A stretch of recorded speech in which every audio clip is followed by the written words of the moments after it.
I'm so pissed. Oh, I need a drink of Pepsi. Hey guys, what's up? So I just finished season 2 of Godfather of Harlem. I did my review for the 10th episode, or for the first episode a couple days ago. But now I finished the season. I haven't done any more reviews for this show. So I know I'm going out of order on this, but I'm going to talk about season 2, episode 10, the hate that hate produced. Holy shit, this was a crazy season finale. This was a crazy season. The first season was really good. Second season, just as good, in my opinion. But I want to talk about this episode. And yes, I want to give my review for this particular episode. I'm going to go back and review every episode, I think. But if not, see, I don't know what to call this video. I don't know if I should call it a review for season 2, episode 10, or if I should call it a review for the whole season as a whole, because there's a lot of things I'm going to be talking about in this video that have been going on throughout this whole season. So this whole season, these 10 episodes, the main plot of this season is this French connection between the 5 families, this big, massive load of heroin that Bumpy is trying to distribute to these 2 French people. Long story short, one of the guys, Bumpy ends up killing him because he was an informant for the FBI. Morgenthau, the FBI agent, is trying to do everything in his power to take down the mob and take down Bumpy Johnson. But shit keeps happening to get in his way. Malcolm X has been kicked out of the nation. He is no longer a part of the black supremacist group, whatever we would call, of the Nation of Allah. Or however the fuck you say it. I don't know. I'm not Muslim. No offense to people that are. But I just don't know how to say that word. Anyway. Another thing that happens this season is Brother Charles, who was a character that I cannot stand. He finally fucking died. Thank God. Could not stand this guy whatsoever. Now, during the beginning few episodes this season, I didn't know if Malcolm was going to join the nation again, but that didn't happen. That didn't happen at all. Brother Charles was killed because him and one of the Dearholy Apostles guys, they tried to kill Malcolm. Brother Charles was killed by Bumpy Johnson. Nothing was lost. I hated that fucking dude. I didn't even really like him in the first season. Let's see, I'm trying to cover everything kind of in this video. Chin Gigante, his daughter Stella. The ending of the first season, Teddy died because he was killed by this guy named Benny. Stella ends up shooting Benny in the leg. Well, actually, before that happens, she finds out that the only punishment that Benny got was he was sent to Florida for 3 months. That was the only punishment. When he returned, she wasn't very happy about it. So she shot him in the leg, and then Ernie shot him in the head. Later on, Morgenthau ends up getting a hold of a tape between her and her uncle, Father Lewis, discussing that she killed Benny. So Morgenthau tries to get her. Doesn't work because Ernie and Benny, and Ernie and Stella end up getting married by Father Lewis, because two married couples can't testify against the other person. That was their way around that. Morgenthau lost that connection. Then some crazy shit happens that I kind of thought was going to happen, but I got really pissed off when it did. This whole episode was, and it was actually really cool the way they did it. They actually showed riots, and there was riots going on during the time, of course. We're talking about the mid-1960s. I think did we still have segregation in the early 60s? I think we did. I don't know, it was before my time. But I think that we did. So, anyway, this episode, Malcolm goes to give a speech or give a talk interview with Mike Wallace, and Bumpy finds out from Elise that Brother Charles and I forgot the other guy's name. I forgot his name. They're going to plan an assassination attempt on Malcolm X. The Dear Holy Apostle does not want this whatsoever. And when they go to do it, Bumpy kills Brother Charles, and the other guy runs away. He points a gun to him, and he goes. He says, "This isn't over." And he's actually right, because if y'all don't know what happened to Malcolm X, the dude died. He was assassinated. But there's a whole another season. They've actually renewed for a 4th season. So I'm going to find out exactly how he dies, because I know he dies, I think, at the ending of season 3. That's what I heard. But this episode was great. This whole season was great. Oh, shit. I'm trying to get everything, but I just don't know. I just can't think of everything off the top of my head.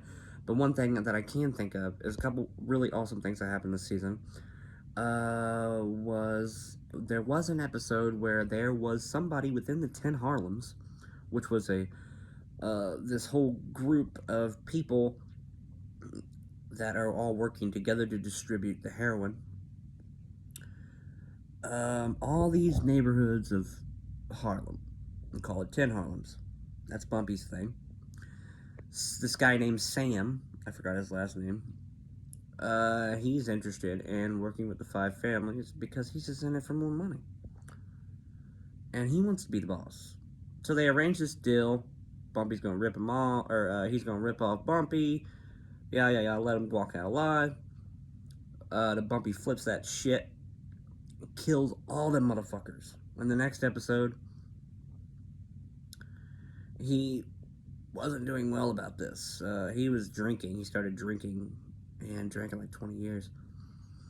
And he just kind of falls down in deep depression in the next episode, I think because of that. And the next episode, or an episode after that, is called The Bonanno Split. And in that episode, we get Bumpy's whole plan, where he is going to stop Bonanno from killing all the heads of the 5 families, so he can just get all the money and all the heroin, doogie is what they call it, for himself. With the help of Monsignor 98. Now, Monsignor 98 got really scared when he saw Bumpy just kill all them motherfuckers. And that was badass, by the way. But yeah, he got fucking scared, and I think I would too. He immediately went to Chen and Bonanno and said, "Motherfucker's crazy. Bumpy's crazy. He ain't dangerous. I want to work with you." Well, he ended up flipping that and working with Bumpy. I don't mind this Monsignor 98 guy. Well, so that happened, and then Bumpy put a gun to Bonanno's head and walked him out, where all the other 5 families are, and they had guns pointed at their heads. Bonanno had people on top of the roller coasters, on top of the roller coaster, pointing snipers at the heads of the 5 families. So Bumpy just saved all their fucking asses in that one. So that was a good episode.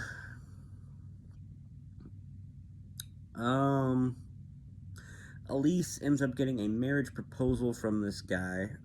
It's the other guy that went with Brother Charles to try to kill Malcolm X, and it didn't work. And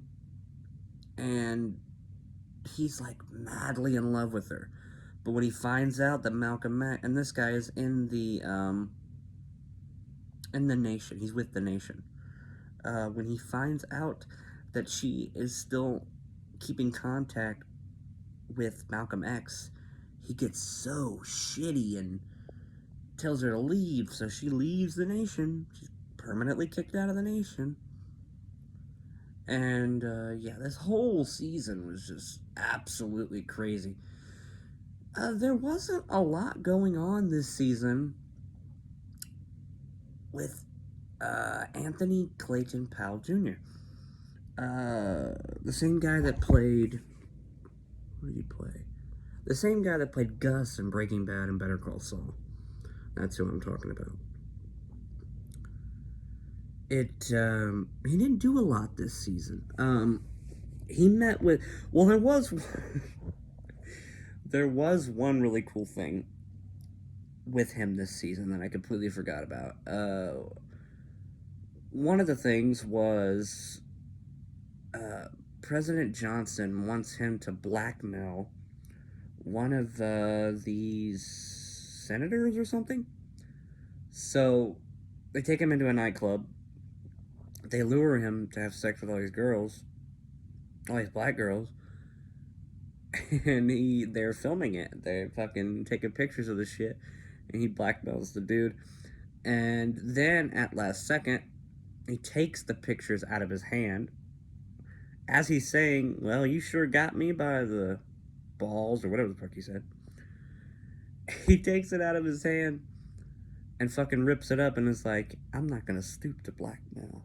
I will get you to do that fucking filibuster," whatever the fuck it was. But yeah, that was kind of funny.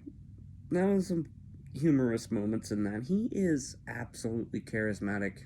I don't know if charismatic's the right word, but just he's funny. He might be the only character in the show that's genuinely funny, other than Chin sometimes in the show.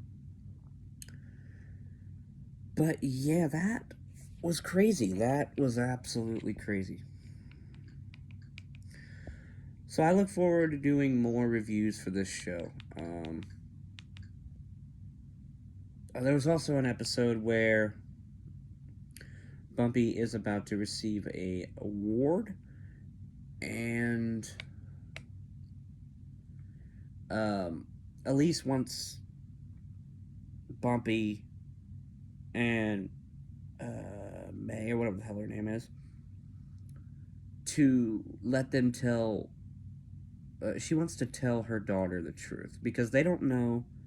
Okay, Margaret didn't know that Bumpy and Mamie are not her parents. They're actually her grandparents, but she thinks they're her parents. She doesn't know that Elise is her birth mother. So they had telling her everything, and she didn't seem to have a problem with it. She was like, "I have 2 mommies now." I don't know why I said it like that.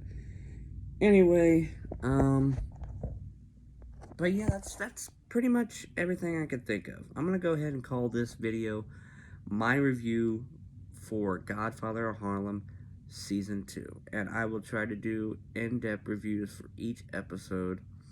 I've already done that for the first one. But this one is going to be my review for Season 2 as a whole. There's much more to talk about. Like I said, it was renewed for a 4th season. And I still have a whole season that I haven't even watched yet. Alright guys, that's been this video. I'm so glad you guys watched this video today. And I'll see y'all in the next video.